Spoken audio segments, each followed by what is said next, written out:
Dans cette vidéo, je vais vous expliquer comment se perdre peut nous aider à se découvrir. Connais-toi toi-même, disait Socrate. Mais peut-on se connaître sans jamais se perdre? En sachant toujours où aller et comment?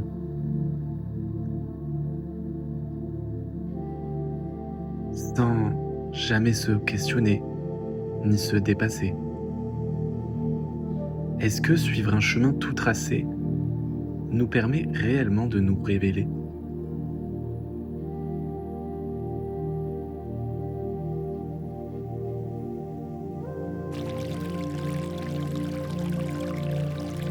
Alors je vous invite à vous perdre. Nos vies modernes nous poussent dans une direction vers l'objectif et l'efficacité. Mais la nature, elle, ne se presse pas. Autour d'une discussion, elle pousse, elle meurt, elle renaît.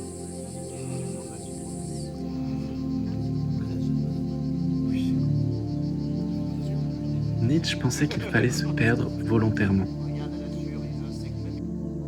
traverser la confusion pour devenir soi-même.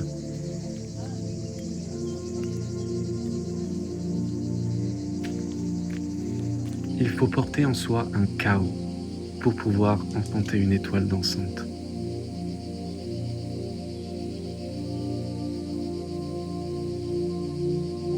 Alors, je laisse ce chaos s'installer doucement. Je m'éloigne des routes claires et je découvre. Je découvre que l'on peut marcher sans but et avancer quand même.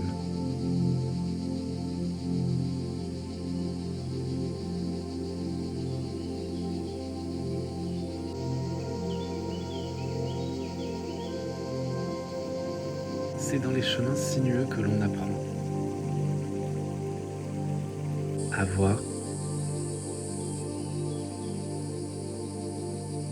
écouter, à respirer.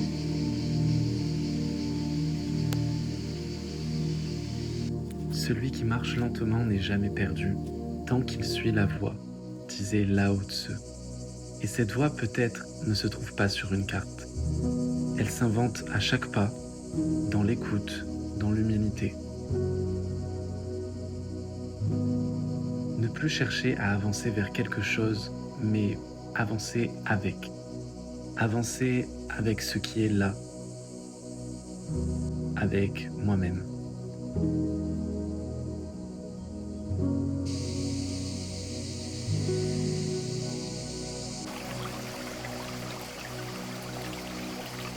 Et ainsi, à chaque détour, quelque chose se délie.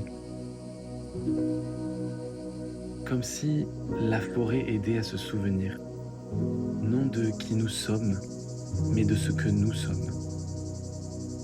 Une présence, une conscience, un souffle.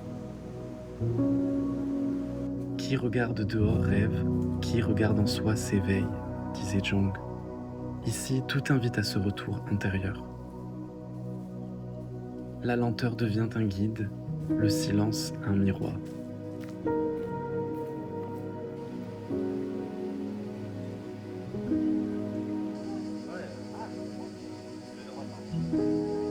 Il n'y a plus besoin de comprendre,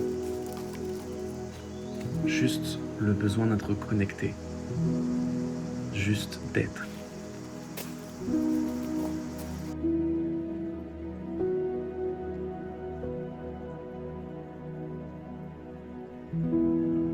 Merci d'avoir regardé cette vidéo. J'espère qu'elle vous a apaisé et n'oubliez pas de respirer.